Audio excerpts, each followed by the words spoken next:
നമ്മൾ വീണ്ടും ഒരു വനിതാ ദിനത്തിലേക്ക് കടന്നു വരികയാണ്. ഇന്ന് ഈ ഒരു വനിതാ ദിനത്തിനെ പറ്റി ആലോചിക്കുമ്പോൾ എന്നെ ഏറ്റവും കൂടുതൽ ആകർഷിച്ച അല്ലെങ്കിൽ എനിക്ക് ഏറ്റവും കൂടുതൽ പ്രചോദനമായിട്ടുള്ള ഒരു വനിതാ സംരംഭക അല്ലെങ്കിൽ ഒരു വനിത അത് ആരാണ് എന്ന് ചോദിച്ചു കഴിഞ്ഞാൽ എനിക്ക് അതിനൊരു ഉത്തരമുള്ളത് രാജി എന്നാണ്. ഇന്ന് ഞാൻ ഉള്ളതും രാജിയുടെ കൂടെയാണ്. ആൻഡ് ദിസ് ഇസ് രാജി. ഹായ് രാജി. Hi ma'am. രാജി, നമ്മള് പരിചയപ്പെട്ടിട്ട് ഇപ്പൊ ഓൾമോസ്റ്റ് ഒരു 2 വർഷത്തിന് അടുത്താകുന്നു അല്ലെ? ഇപ്പൊ 2 വർഷത്തിന് മുന്നേ രാജിയെ കണ്ട് തിരിച്ചു വരുന്ന ഒരു മൊമെന്റ് ആണ് ഞാൻ എപ്പോഴും ഓർക്കുന്നത്. അപ്പം ഞാൻ ആ സമയത്ത് സംസാരിച്ചത് മുഴുവൻ എന്തൊരു പ്രചോദനമാണ് രാജിയെ പോലെയുള്ള പെൺകുട്ടികൾ അല്ലെങ്കിൽ ഇതുപോലുള്ള നിറയെ പെൺകുട്ടികൾ ഉണ്ടാവേണ്ടതിന്റെ ഒരു ആവശ്യം എന്താണെന്നൊക്കെ ആയിരുന്നു ഞാൻ അന്നത്തെ ദിവസം സംസാരിച്ചിട്ടുണ്ടായിരുന്നു. അപ്പം രാജി ആ ഒരു സംരംഭത്തിലേക്ക് എങ്ങനെയാണ് കടന്നു വന്നത്, അല്ലെങ്കിൽ ആദ്യം തന്നെ രാജിയുടെ സംരംഭത്തിനെ കുറിച്ച് ഒന്ന് നമ്മളോട് കുറച്ച് വാക്കുകൾ ഒന്ന് പങ്കുവെക്കാനായിട്ട് സാധിക്കും? Okay ma'am. ഞാൻ ഫസ്റ്റ് സ്റ്റാർട്ട് ചെയ്തത് നൈറ്റി, അണ്ടർസ്കേർട്ട് ഇതെല്ലാം ഹോൾസെയിൽ ചെയ്യുന്നതായിട്ടായിരുന്നു. പിന്നെ എന്ന് വെച്ചാല് നമ്മള് വീട്ടിൽ സാമ്പത്തികം നന്നേ കുറവായിരുന്നു, അച്ഛന് അസുഖം അങ്ങനെയുള്ള സിറ്റുവേഷൻ ആയിരുന്നു. അപ്പോൾ സ്വന്തമായിട്ട് എന്തെങ്കിലും തുടങ്ങണം. ഞാൻ പിന്നെ ഇതിനു മുമ്പ് EDP ട്രെയിനിങ് കഴിഞ്ഞ ശേഷമാണ് ഞാൻ ഇതിലേക്ക് കടന്നു വന്നത്. EDP ട്രെയിനിങ് കഴിഞ്ഞ് എന്തെങ്കിലും തുടങ്ങണം എന്നില്ല ആ ഒരു ഇതില് വെള്ളിക്കോത്ത് ഇൻസ്റ്റിറ്റ്യൂട്ടില് ട്രെയിനിങ്ങിന് പോയി. അതിനുശേഷമാണ് ഞാൻ ഇങ്ങനെ ഒരു സംരംഭത്തിന് സ്റ്റാർട്ട് ചെയ്തത്. പിന്നെ എന്ന് വെച്ചാൽ അച്ഛന് അസുഖമുള്ള സമയത്ത് നമ്മൾ കയ്യിൽ രണ്ടാമതൊരു ട്രീറ്റ്മെന്റ് ചെയ്യാൻ കയ്യിൽ ക്യാഷ് ഒന്നും ഉണ്ടായിരുന്നില്ല. അപ്പൊ ആ സമയത്ത് എന്നെ EDP ട്രെയിനിങ്ങിനുള്ള കുറച്ച് ആൾക്കാർ എന്നെ സഹായിച്ചിരുന്നു. ആ ഒരു ഇതാണ് എനിക്ക് സ്വന്തമായിട്ട് പിന്നെ ഇനി ഉള്ള സമയങ്ങളിൽ എന്തെങ്കിലും സംഭവിച്ചു അങ്ങനെ സ്വന്തമായിട്ട് എന്തെങ്കിലും ചെയ്യണം എന്നുള്ള ഒരു ഇത് വന്നത്. ഇപ്പം പറഞ്ഞല്ലോ ഈ ഒരു ആദ്യമുള്ള കാശൊക്കെ ഇങ്ങനെ ആൾക്കാരെ ഹെൽപ്പ് ചെയ്തിട്ടാണ് ഈ ഒരു സംരംഭത്തിലേക്ക് എത്തിയത്. ആദ്യമായിട്ട് തുടങ്ങുന്ന സംരംഭം എന്തായിരുന്നു ശരിക്കും? നൈറ്റി, അണ്ടർസ്കേർട്ട് ഇതെല്ലാം ഹോൾസെയിലായിട്ട് സ്റ്റിച്ച് ചെയ്ത് ഹോൾസെയിലായിട്ട് ഷോപ്പുകളിൽ എത്തിക്കുകയായിരുന്നു. ഇപ്പൊ അതിനകത്തുനിന്നൊരു മാറ്റം വന്നല്ലേ? ഇപ്പൊ ഒരു പുതിയ പ്രൊഡക്റ്റ്, ആ ഒരു വളരെ ഇന്നോവേറ്റീവ് ആയിട്ടുള്ള ഒരു അപ്രോച്ച് ആയിരുന്നു വന്നതല്ലേ? ഇപ്പൊ എന്താണ് ആ പ്രൊഡക്റ്റ് എന്നുള്ളതും കൂടി ഒന്ന് നമുക്ക് വേണ്ടിയിട്ട്. അതെ, റീയൂസബിൾ സാനിറ്ററി പാഡ്, ക്ലോത്ത് പാഡാണ് ഞാൻ രണ്ടാമത് സ്റ്റാർട്ട് ചെയ്തത്. കൊറോണ ടൈമിലായിരുന്നു അതിന്റെ തുടക്കം. അപ്പം ഈ റീയൂസബിൾ സാനിറ്ററി പാഡ് എന്ന് പറയുമ്പോൾ എങ്ങനെയാണ് ആ ഒരു പ്രൊഡക്റ്റ് വരുന്നത്? എന്താണ് അതിന്റെ ഒരു സ്പെഷ്യാലിറ്റി? ഇപ്പം മാർക്കറ്റിലുള്ള ഒരു പാഡിൽ നിന്ന് എന്ത് വ്യത്യാസമാണ് ഈ ഒരു? ഇത് തനി ഓർഗാനിക് കോട്ടൺ കൊണ്ട് നിർമ്മിക്കുന്നതാണ്. പിന്നെന്ന് വെച്ചാല് സ്ത്രീകളില് പിന്നെ ആ സമയത്ത് വരുന്ന ഒരുപാട് പ്രശ്നങ്ങൾ കുറഞ്ഞു വരുന്നുണ്ട് ഈ ഒരു പ്രൊഡക്റ്റ് യൂസ് ചെയ്യുന്നത്. അപ്പൊ എങ്ങനെയാണ് ഇങ്ങനെ ഒരു മെറ്റീരിയൽ യൂസ് ചെയ്യാം, അല്ലെങ്കിൽ എങ്ങനെയാണ് ഈ ഒരു മെറ്റീരിയൽ സെലക്ഷനിലോട്ട് വരുന്നത്, അല്ലെങ്കിൽ എന്തൊക്കെ ഒരു മുന്നൊരുക്കങ്ങൾ നടത്തേണ്ടതായിട്ടുണ്ടല്ലോ, അല്ലെങ്കിൽ ഈ ഒരു ഐഡിയയിലേക്ക് വരാനായിട്ടുള്ള ഒരു കാരണം ഉണ്ടായിരിക്കുമല്ലോ? അപ്പൊ അതൊക്കെ എങ്ങനെയായിരുന്നു? എന്ന് വെച്ചാൽ കൊറോണ ടൈമില് നമ്മള് ഗ്രാമപ്രദേശമാണ്. അപ്പൊ അവിടെ നമ്മൾ സ്ത്രീകൾ കൂടുന്ന സമയത്ത് നമുക്ക് ഇന്ന പ്രശ്നങ്ങളുണ്ട് എന്ന് പറയുമായിരുന്നു. ആ പറയുന്ന സമയത്ത് ഞാൻ തന്നെ നൈറ്റി ക്ലോത്തിലാണ് ആദ്യം ചെയ്തു നോക്കിയത്. ഷർട്ട് ബട്ടൺസ് വെച്ചിട്ട് ഫസ്റ്റ് ചെയ്തു നോക്കിയിട്ടാകുമ്പോ ലീക്ക് ആവാതിരിക്കാൻ വേണ്ടി പിന്നെ ഒരു 60 മെറ്റീരിയലിലെങ്കിലും ഞാൻ ചെയ്തിട്ടുണ്ടാവും. ഓരോ മെറ്റീരിയൽ പരീക്ഷിച്ചാണ് ഞാൻ ഈ ഒരു പ്രൊഡക്റ്റിലേക്ക് എത്തിയത്. ഈ ഒരു പരീക്ഷണം എന്ന് പറയുന്നതല്ല, അപ്പൊ അത് എന്താണ് യഥാർത്ഥത്തിൽ ചെയ്തത്? സ്വയമായിട്ട് ചെയ്യുമായിരുന്നു?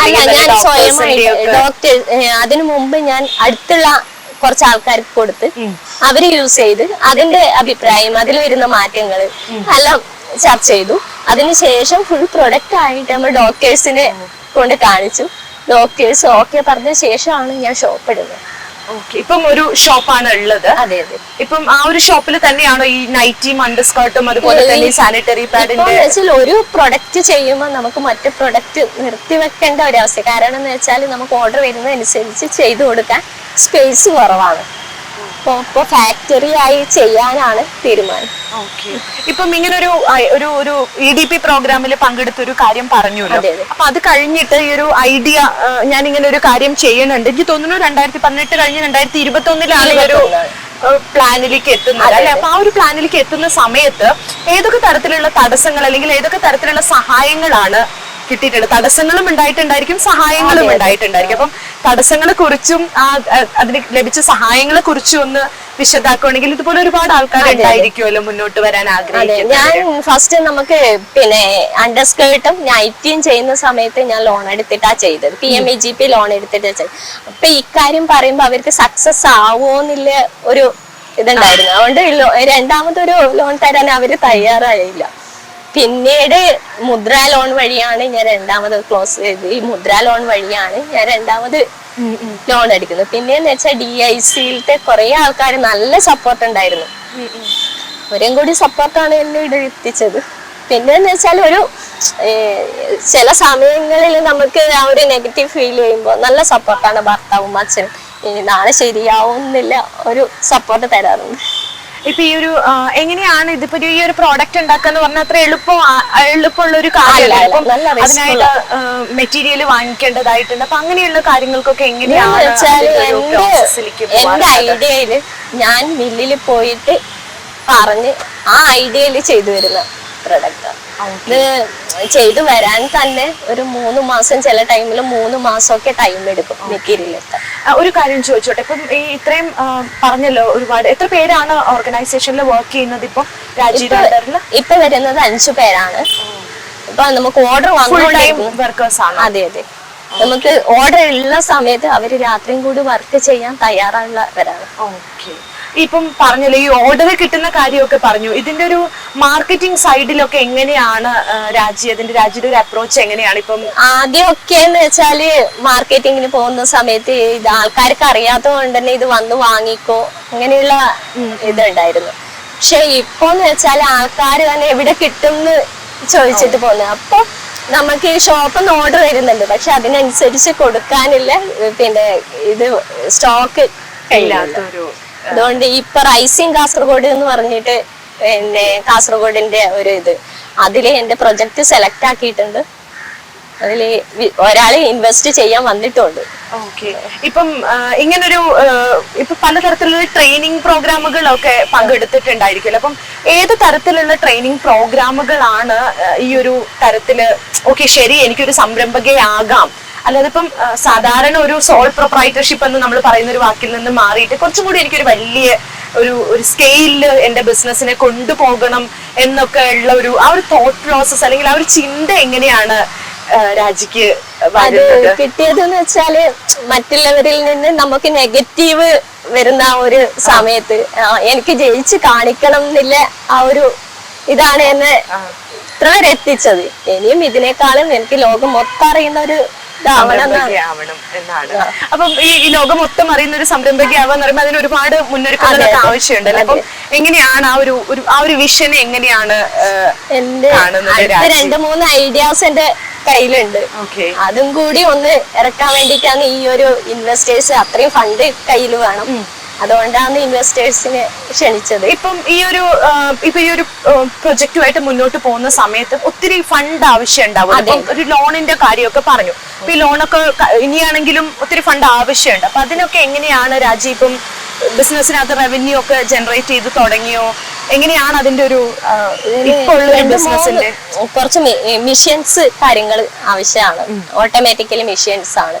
പിന്നെന്ന് വെച്ചാൽ ഇത് നമുക്ക് ഇപ്പൊ പുറത്തുനിന്നാണ് നമ്മൾ ഇത് ചെക്ക് ചെയ്ത് കൊണ്ടുവരുന്നത്. മെറ്റീരിയൽ ചെക്ക് ചെയ്ത് അത് നമ്മൾ ഷോപ്പിൽ തന്നെ ചെയ്യണം.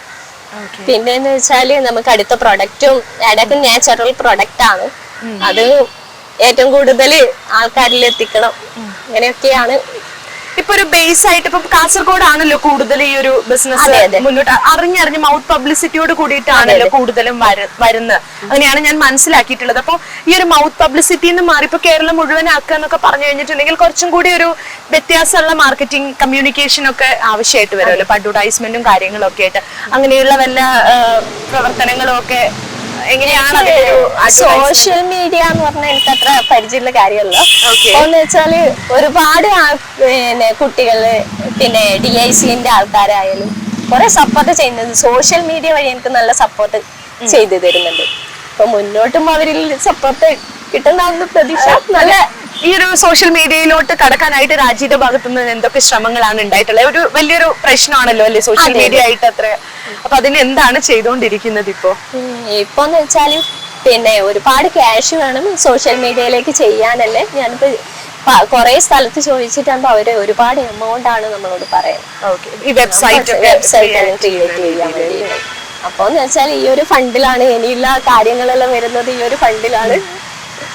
ഇതല്ലാതെ തന്നെ ഏതൊക്കെ തരത്തിലുള്ള ഒരു ക്യാമ്പയിനുകൾ എന്തെങ്കിലും, ഇപ്പൊ ഇതൊരു കുറച്ചും കൂടി ഒരു പ്രകൃതിയോട് ഇണങ്ങി ജീവിക്കാൻ പറ്റുന്ന രീതിയിലുള്ള ഒരു പ്രൊഡക്റ്റ് ആണല്ലോ, കാരണം ഒത്തിരി വേസ്റ്റേജും ഒന്നും ഉണ്ടാക്കാത്തൊരു പ്രൊഡക്റ്റ് ആണ്. അപ്പം അത് വരുമ്പോ ഏതെങ്കിലും തരത്തിലുള്ള ക്യാമ്പയിനുകളോ മറ്റോ രാജിയുടെ ഭാഗത്തു നിന്ന് ഉണ്ടാവാറുണ്ടോ ഈ ഒരു പ്രോഡക്റ്റിനെ ആൾക്കാരിലോട്ട് കൂടുതൽ എത്തിക്കാനായിട്ട്? കുടുംബശ്രീ വഴി നമ്മ ചെയ്യുന്നുണ്ട്. പിന്നെ സ്കൂളുകളിൽ ചെയ്യുന്നുണ്ട്. സ്കൂളുകളിൽ ചെയ്യുന്ന സമയത്ത് തന്നെ ഇതിനെ കുറിച്ച് അറിയാത്ത ഒരുപാട് കുട്ടികളുണ്ട്. അപ്പൊ നമുക്ക് ഇതിനെ കുറിച്ചിട്ട് അറിയില്ല. അങ്ങനെ പിന്നെ പ്രശ്നങ്ങൾ നമുക്ക് മനസ്സിലാക്കാൻ പറ്റും. ചിലത് വീട്ടുകാരോട് തുറന്നു പറയാൻ പറ്റാത്ത നമ്മ ഇങ്ങനെ സംസാരിക്കുന്ന സമയത്ത് ചേച്ചി ഇങ്ങനത്തെ പ്രശ്നങ്ങളുണ്ട് അങ്ങനെ പറയുന്ന കുട്ടികളുണ്ട്. പിന്നെ ഇത് യൂസ് ചെയ്തിട്ട് പിന്നെ മാറിയ കുട്ടികളുണ്ട്. ഇപ്പൊ ഏതെങ്കിലും തരത്തിലുള്ള ക്വാളിറ്റി അഷുറൻസുമായിട്ട് ബന്ധപ്പെട്ടിട്ടുള്ള കാര്യങ്ങൾ രാജി ചെയ്യുന്നുണ്ടോ, അതോ എങ്ങനെയാണ് ആ ഒരു പ്രൊഡക്ഷൻ പ്രോസസ്സ് പോകുന്നത്? ഇപ്പം ബാക്ടീരിയ ഒന്നും വരാത്ത ടൈപ്പ് ഓഫ് ക്ലോത്ത് ആണ് ഉപയോഗിക്കുന്നത് പറഞ്ഞപ്പോ അത് എങ്ങനെയാണ് അതിന്റെ ഒരു ക്വാളിറ്റി അഷുറൻസ്? ക്വാളിറ്റി ഞാൻ ഈ വർക്ക് ചെയ്യുന്ന സമയത്ത് ഞാനവിടെ ഇപ്പൊ വരുമ്പോൾ തന്നെ എനിക്ക് അവിടെ ഷോപ്പ് അടച്ചിട്ട് വരേണ്ട അവസ്ഥ വരും. കാരണം എന്ന് വെച്ചാൽ ഇതിന് ഒരു ചെറിയ മിസ്റ്റേക്ക് വന്നാൽ നമുക്ക് മൊത്തം ബാധിക്കും. അപ്പൊ നമ്മൾ നിന്ന് ചെയ്യിപ്പിക്കുന്ന ആ ഒരു ഇതാണ് ഇത് എന്ന് വെച്ചാൽ അത്രയും ഹൈജീനിക് ആയിട്ടാണ് ഈ പ്രവർത്തനം ചെയ്യുന്നത്. പിന്നെ സ്റ്റിച്ചിങ്ങിന്റെ കാര്യത്തിലായാലും ഏത് കാര്യത്തിലായാലും നമ്മുടെ ഒരു കണ്ണ് അതിലെപ്പോഴും വേണം. ഇപ്പം ഈ ഒരു പറയുന്നുണ്ടല്ലോ, ആദ്യമൊക്കെ തുടക്കത്തിലൊക്കെ ഭയങ്കര ബുദ്ധിമുട്ടുകളായിരുന്നു കാര്യങ്ങളെയൊക്കെ മുന്നോട്ട് കൊണ്ടുപോകാനായിട്ട് എന്നൊക്കെ പറയുന്നത്. ഇപ്പോഴുള്ളൊരു അവസ്ഥ എങ്ങനെയാണ്? ഈ സംരംഭം കൊണ്ട് ജീവിതത്തിൽ ഉണ്ടായ ഏറ്റവും വലിയൊരു മാറ്റം എന്താണ്? എനിക്കിപ്പോ തോന്നുന്നത് ഒരു ലാഭം കിട്ടാൻ എനിക്ക് തുടങ്ങിയിട്ടില്ല. കാരണം എന്ന് വെച്ചാൽ ഈ 2 വർഷം ഞാൻ പിന്നെ ഇത് അറിയാൻ വേണ്ടി ഫീഡ്ബാക്ക് അറിയാൻ വേണ്ടിയിട്ട് സ്ലോ ആക്കിയിട്ടുണ്ടായിരുന്നു.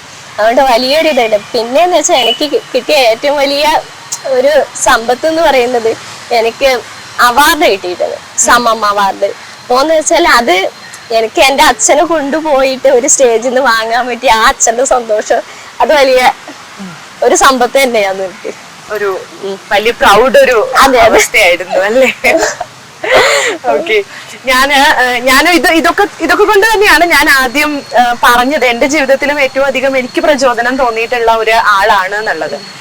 ഞാൻ മാത്രമല്ല, ഞാനും ടീച്ചറും ഒരുപാട് സംസാരിച്ചിട്ടുള്ള ഒരു കാര്യമായിരുന്നു. വളരെ ഇതാണ് എന്നുള്ളത്. ഇപ്പം ഇനി വേറൊരു തരത്തിൽ ഇനിയിപ്പോ ഞാൻ ഇപ്പൊ പറഞ്ഞു ഒരു ഫാക്ടറി ആയിട്ട് ഒന്ന് മാറ്റണം. കർണാടകയിൽ നിന്ന് ആൾക്കാർ വന്നിട്ടുണ്ട്, ഏജൻസി ആയിട്ട് ഏറ്റെടുക്കാൻ അവര് തയ്യാറാണ്. അപ്പൊ അതിൽ ഒരുപാട് സോഷ്യൽ മീഡിയ പരസ്യങ്ങൾ നമ്മ ചെയ്യണം.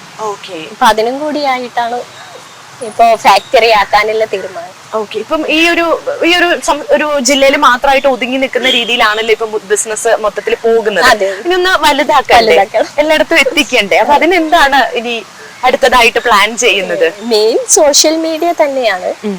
സോഷ്യൽ മീഡിയ പിന്നെന്ന് വെച്ചാൽ ഫീഡ്ബാക്ക്. ഇത്രയും ആൾക്കാർ 2 വർഷം ഞാൻ ചെയ്ത് കഴിഞ്ഞിട്ട് അവരിൽ നിന്ന് കിട്ടിയ ഫീഡ്ബാക്ക് ഉണ്ടല്ലോ, അത് എനിക്ക് മുമ്പോട്ട് പോകാനുള്ള ഏറ്റവും നല്ല ഇതാണ്, പ്രചോദനാണ്. അതും കൂടി ഒരു എന്താണ് ഇനിയൊരു യൂസ് ചെയ്ത് കഴിഞ്ഞിട്ടാകുമ്പോ നമുക്ക് എന്ന് വെച്ചാൽ അവര് തരുന്ന നല്ലൊരു ഇതുണ്ടല്ലോ, അവർക്ക് ഇന്ന് അസുഖം മാറി, ഇന്ന് ഇത് മാറി എന്ന് പറയുമ്പോ നമ്മളെ വരുന്ന ഒരു സന്തോഷം ഉണ്ടല്ലോ, അത് വളരെ വലുതാണ്. ഏതെങ്കിലും തരത്തിലൊക്കെ ഉള്ള നെഗറ്റീവായിട്ട് വരുന്ന കമന്റ്സ് ഒക്കെ ഉണ്ടാവാറുണ്ടോ? എന്തെങ്കിലും തരത്തിൽ അങ്ങനെയുള്ള കാര്യങ്ങളൊക്കെ? ഇത് നമ്മൾ പ്രൊഡക്റ്റ് വിൽപ്പനക്ക് വെച്ച് കഴിയുമ്പോ ചില ആൾക്കാര് നെഗറ്റീവ് പറയും, ഇത് ഇങ്ങനെ പൊതുസ്ഥലത്ത് വെക്കാവോ? പിന്നെ എന്ന് വെച്ചാല് സ്ത്രീകൾ തന്നെ ആയാലും ചിലവര് പറയും ഇത് കറന്നിക്കൂല, ഇത് തട്ടിപ്പാണ്, അങ്ങനത്തെ പറഞ്ഞു വരുന്ന ആൾക്കാരുണ്ട്. പക്ഷെ എന്ന് വെച്ചാൽ ഇത് വാങ്ങിക്കഴിഞ്ഞ് ഇതിനെ കുറിച്ച് അറിയുന്നവരായാലും നമ്മൾ വാങ്ങിക്കഴിഞ്ഞാൽ അവര് വീണ്ടും ഒരു സാമ്പിൾ ഒന്ന് വാങ്ങിയാൽ വീണ്ടും വന്നിട്ട് വാങ്ങിക്കുന്ന ഇതൊരു ഭയങ്കര സന്തോഷമാണ്. അറിഞ്ഞറിഞ്ഞ് നമ്മളിൽ നിന്നല്ല, ഈ യൂസ് ചെയ്ത ആൾക്കാരിൽ നിന്നുള്ള ഇതാണ് ഏറ്റവും സപ്പോർട്ട് ചെയ്തിട്ടുള്ള, ഇപ്പൊ പറഞ്ഞു അച്ഛനും ഹസ്ബൻഡും ആണ് ഏറ്റവും കൂടുതൽ സപ്പോർട്ട് ചെയ്യുന്നതെന്ന്. അതല്ലാതെ തന്നെ പുറമേ നിന്ന് ഈ എന്താ പറയാ രാജിയുടെ ഉള്ളിലെ ഒരു സംരംഭകനെ തിരിച്ചറിഞ്ഞിട്ട് രാജിയെ നന്നായിട്ട് ഇനിയും പ്രൊമോട്ട് ചെയ്യണം എന്ന് പറഞ്ഞിട്ട് അങ്ങനെ വന്നിട്ടുള്ള ഏറ്റവും കടപ്പാട് തോന്നിയിട്ടുള്ളത്, അല്ലെങ്കിൽ ഈ ഒരു വ്യക്തിയാണ് എനിക്ക് ഏറ്റവും കൂടുതൽ പ്രചോദനമായത് അങ്ങനെ തോന്നിയ ഒരു? അങ്ങനെ പറയാൻ കുറെ ആൾക്കാരുണ്ട്. കാരണം എന്ന് വെച്ചാൽ ഞാൻ ഓരോ സ്ഥലത്ത് പോകുമ്പോഴും എന്റെ സിറ്റുവേഷൻ അറിയുന്നവരാണ് അധികം ചുറ്റുള്ളത്. കുറെ ആൾക്കാർ നെഗറ്റീവ് പറഞ്ഞവരുണ്ട്, പോസിറ്റീവ് ചെയ്യുന്ന എനിക്ക് അങ്ങനെ എത്തിപ്പെടാൻ പറ്റൂല എന്ന് പറഞ്ഞവരുണ്ട്, എനിക്ക് നല്ല പ്രോത്സാഹനം തന്നവരുണ്ട്. കൂടുതൽ പറയാൻ ഞാനൊരു നെഗറ്റീവ് ആകുമ്പോൾ കൂടുതൽ പറയുന്നത് എന്റെ അച്ഛൻ തന്നെയാണ്. പിന്നെ വെച്ചാൽ ഞാൻ എന്ത് ചെയ്താലും എനിക്ക് സപ്പോർട്ടായിട്ട് ഭർത്താവുണ്ട് കൂടെ, അത് എനിക്കൊരു വലിയ കാര്യമാണ്. ഇനിയിപ്പം ഞാൻ നേരത്തെ ചോദിച്ചിങ്ങനെ പകുതി വെച്ച് വന്നതായിരുന്നു. ഇപ്പൊ എന്നോട് പറഞ്ഞു ലോകം മുഴുവൻ അറിയപ്പെടുന്ന ഒരു സംരംഭകയായിട്ട് മാറണം എന്നുള്ളതാണ് ഏറ്റവും വലിയ ഒരു ആഗ്രഹം എന്നുള്ളത് പറഞ്ഞു. ഇപ്പം പെട്ടെന്ന് ഞാനിങ്ങനെ ആലോചിക്കുമ്പോൾ ലോകം മുഴുവൻ അറിയപ്പെടുക എന്ന് പറഞ്ഞാൽ അത്ര എളുപ്പമാണോ? എന്താണ് രാജിയെ കൊണ്ട് ഇങ്ങനെ ഒരു വാക്ക് പറയിപ്പിക്കുന്നത്? എനിക്ക് ലോകം മുഴുവനും അറിയപ്പെടുന്ന ഒരാളായിട്ട് മാറണം എന്നൊക്കെ പറയുന്ന ആ ഒരു ഏർജ് എന്താണ് നിങ്ങളുടെ? എന്താണെന്ന് വെച്ചാല് ഇപ്പൊ ഞാന് കാണുമ്പോ തന്നെ എല്ലാരും പറയും, കാണുമ്പോ നീയാണോ ഒരു സംരംഭക, ഇത്ര ചെറിയ ആ ഒരു ഇത് പറയും. പക്ഷെ വെച്ചാല് എനിക്ക് എന്റെ മക്കളടുത്തായാലും മറ്റുള്ള ആൾക്കാരിലായാലും നീ ആണോ എന്നില്ല ചോദിച്ചെടുത്ത് നീ അവിടെ എത്തിയില്ലേ എന്നില്ല ആ ഒരു ഇത് അറിയിക്കണം എന്നില്ല ഒരു ഭയങ്കര ആഗ്രഹം. ഇനിയിപ്പം എന്താണ് ഫർദർ? ഈ ഒരു ഫാക്ടറി എന്നുള്ളത് മാത്രമാണോ, അതല്ലാതെ വേറെ എന്തെങ്കിലും? ഇപ്പൊ 3 പ്രൊഡക്റ്റിന്റെ കാര്യം പറഞ്ഞാൽ വേറെ എന്തൊക്കെയാണ് ഉള്ളില് ആഗ്രഹമായിട്ട് വരുന്നത്? അതെന്ന് വെച്ചാൽ സർപ്രൈസ് ആണ്. ഓക്കെ, ഒരു കാര്യം ചോദിച്ചോട്ടെ, ഇപ്പൊ കുടുംബശ്രീയുടെ ഒക്കെ ഇതിലൊരു ഇടയ്ക്ക് കുടുംബശ്രീന്റെ മെറ്റീരിയല് പെട്ടെന്ന് മെറ്റീരിയൽ വാങ്ങാനും അങ്ങനെയൊക്കെ സഹായം കിട്ടാറുണ്ട്. ഇപ്പൊ പറഞ്ഞു 2018 ഒരു സ്ഥാപനം തുടങ്ങി വെച്ചു. അവിടെ നിന്ന് 2021 ആവുമ്പോഴാണ് ഈ ഒരു സാനിറ്ററി പാഡ് എന്നുള്ള ഒരു രീതിയിലേക്ക് പോകുന്നതെന്ന് പറഞ്ഞു. അപ്പൊ അതിന്റെ ഇടയിൽ കൊറോണയും പ്രളയവും ഒക്കെ ആയിട്ട് നമ്മൾ ഒരുപാട് പ്രശ്നങ്ങളിലൂടെ കടന്നു പോയിട്ടുണ്ടായിരുന്നല്ലേ? അതൊക്കെ എങ്ങനെയായിരുന്നു ബാധിച്ചത്? അല്ലെങ്കിൽ വേറൊരു കാര്യം എന്ന് വെച്ചാല് ഞാന് കൊറോണ ടൈമിലാണ് എന്റെ 3ാമത്തെ പ്രസവം കഴിഞ്ഞത്. 3ാമത്തെ പ്രസവം കഴിഞ്ഞ് കുട്ടിക്ക് 3 മാസം ആകുമ്പോഴാണ് ഞാൻ ഷോപ്പിലേക്ക് പിന്നീട് കയറുന്ന സമയത്ത് മോളെയും കൊണ്ടാണ് ഞാൻ ഈ ഷോപ്പിൽ വന്നിട്ട് അവിടെ കിടത്തിയിട്ടാണ് ഞാൻ വർക്ക് ചെയ്തുകൊണ്ടിരുന്നത്. അങ്ങനെ ഇതാവുമ്പോ കൊറോണയുടെ ടൈമിൽ പിന്നെ എനിക്ക് മോളെയും കൊണ്ട് പോവാൻ പറ്റാത്ത അവസ്ഥ വന്നു. അപ്പൊ വീട്ടിൽ തന്നെ ചെയ്തു. ആ ടൈമിലാണ് എനിക്ക് ഈ ഒരു ഇതും കൂടി വന്നത്. ഇത് ഈ ഒരു സംഭവം വെറുതെ ഇങ്ങനെ തോന്നുമായിരുന്നു, അതോ ഓൺ എക്സ്പീരിയൻസോ അല്ലെങ്കിൽ വേറെ ആൾക്കാർ ആരെങ്കിലും പറഞ്ഞ് അല്ലെങ്കിൽ എന്തെങ്കിലും ഒരു പ്രചോദനം ഉണ്ടാവില്ല ഇങ്ങനെ ഒരു സംഭവം, ഒരു ഇന്നോവേറ്റീവ് പ്രൊഡക്റ്റ് കൊണ്ടുവരണം എന്നുള്ളത്? അതെ, ശരിക്കും പറഞ്ഞാൽ എനിക്ക് മറ്റു പാഡ്സ് ഉപയോഗിക്കാൻ കഴിയാറില്ല, അലർജിയാണ്. അപ്പൊ അങ്ങനെ ഉണ്ടാവുമ്പോ ഞാൻ തന്നെ നോക്കി. അപ്പൊ ഞാനിങ്ങനെ മറ്റുള്ള ചോദിച്ചാൽ നിങ്ങൾക്ക് എങ്ങനത്തെ പ്രശ്നങ്ങളുണ്ട്, അവരും നമ്മൾ അടുത്ത് ഉള്ള ആൾക്കാരുമായിട്ട് സ്ത്രീകളുമായിട്ട് ചർച്ച ചെയ്യും, അവർക്ക് ഇങ്ങനത്തെ പ്രശ്നങ്ങൾ ഉണ്ടാകാറ്. അപ്പൊ അങ്ങനെ തോന്നിയ ഒരു ഐഡിയ ആണ്. ഇനിയിപ്പം ഇപ്പം ഞാൻ പറഞ്ഞു എനിക്ക് ഏറ്റവും പ്രചോദനമായിട്ടുള്ളത് രാജിയാണെന്ന്. ഇപ്പൊ രാജിയെ കണ്ട് പ്രചോദനം തോന്നാവുന്ന ഒരുപാട് സ്ത്രീകൾ ഇപ്പൊ ഉണ്ടായിരിക്കും അല്ലെ? ഇപ്പൊ ഒരുപാട് പേരുണ്ട് കുടുംബശ്രീയിലാണെങ്കിലും അംഗങ്ങളായിട്ടുള്ളവര്. അവരോട് എന്താണ് രാജിക്ക് പറയാനുള്ളത്? അല്ലെങ്കിൽ രാജി ഓക്കെ ഞാൻ എന്ന സംരംഭയ്ക്ക് ഇനി വരാനുള്ളവരോട് പറയാനുള്ളത്? എനിക്കെന്ന് വെച്ചാല് ഇപ്പൊ എന്നെ ഇത്ര ദൂരം വരുമ്പോ എന്നെ പറയുന്ന ആൾക്കാർ, കാരണം എന്ന് വെച്ചാൽ 3 കുട്ടികൾ അവരെ ഓരോ സ്ഥലത്താക്കിയിട്ടാണ് ഞാൻ വരുന്നത്. ഇപ്പൊ അമ്മ എന്ന് വെച്ചാൽ കുട്ടികളെ നന്നായിട്ട് നോക്കും. അപ്പൊ അമ്മയുടെ അടുത്ത് ഇപ്പൊ പരീക്ഷയുടെ ടൈമിലാണെങ്കിൽ അമ്മ വണ്ടിയാക്കിയിട്ട് പരീക്ഷയ്ക്ക് കൊണ്ടുപോയി അങ്ങനെ കൊണ്ടുവരുന്നത്, അങ്ങനെ ഒരിതിലാണ് നിൽക്കുന്നത്. ഇപ്പൊ അവരെ ഉള്ളിൽ കഴിവുണ്ടായിട്ടും അവരെ അത് അവിടെ തന്നെ വെച്ചിട്ട് എനിക്ക് കുട്ടികളില്ലേ, ആ വീട്ടിൽ നിന്ന് എന്ത് വിചാരിക്കും, അങ്ങനെ നിൽക്കുന്ന ആൾക്കാരുണ്ട്. അവർക്കും കൂടി ഇത് ഒരു പ്രചോദനാണ്. അവരോട് എന്താണ് പറയുന്നത്? നിങ്ങൾ എന്ത് ചെയ്യണം? ഇപ്പൊ എന്നെ നോക്കൂ, എനിക്ക് 3 കുട്ടികളുണ്ട്, ഞാൻ ഇത്ര ദൂരത്തുനിന്ന് വന്നു, ഞാനിപ്പോ ഒരു ചെറിയ സ്ഥാപനം തുടങ്ങി, നോക്കൂ ഞാനൊരു ഫാക്ടറി തുടങ്ങാൻ പോവാണ്. ഇനി നിങ്ങൾ എന്ത് ചെയ്യണം? നിങ്ങൾ ഇങ്ങനെ വീട്ടിലിരിക്കുന്ന ആൾക്കാരോട് നിങ്ങൾ എന്ത് ചെയ്യണം എന്ന് പറഞ്ഞാൽ അവർക്ക് എന്തായിരിക്കും? അവർക്ക് എന്തോ കഴിവുള്ളില്ല അത് കണ്ട് മനസ്സിലാക്കി അവര് ഇതില് ഏത് മേഖലയിലേക്കാണോ ആ മേഖലയിലേക്ക് ഇറങ്ങി തിരിക്കണം എന്നാണ് പറയുന്നത്. കുട്ടികളുണ്ട്, കുടുംബം ഉണ്ട് എന്ന് പറഞ്ഞിട്ട് നിന്നാൽ നമ്മൾ എവിടെ എത്തൂല. സ്ത്രീ എന്ന നിലക്ക് നമ്മ എവിടെ എത്തൂല. നാളെ നമുക്ക് ഒരു കാലിൽ നിൽക്കാൻ പെട്ടെന്ന് എന്തെങ്കിലും സംഭവിച്ചു പോയാൽ ഒരു കാലിൽ നിൽക്കാൻ ഇതൊരു നല്ലൊരു കാര്യമാണ്. ഈ ഒരു എന്താ പറയാ, എല്ലാവരും എത്രയും പെട്ടെന്ന് തന്നെ അവനവന്റെ കഴിവുകൾ തിരിച്ചറിയുക, എന്നിട്ട് മുന്നോട്ട് വരാം. ഒരു കാര്യങ്ങളും നിങ്ങൾക്ക് മുന്നിൽ ഒരു തടസ്സമാകരുത് എന്നുള്ളതിന്റെ ഏറ്റവും വലിയ ഉദാഹരണമാണ് നമ്മളുടെ രാജി. ഇപ്പൊ രാജിയുടെ വാക്കുകൾ എല്ലാവരും ശ്രദ്ധാപൂർവം കേൾക്കുക, എന്നിട്ട് മുന്നോട്ട് വരിക എന്നുള്ളത് തന്നെയാണ് എനിക്കും പറയാനുള്ളത്. Thank you. Thank you ma'am.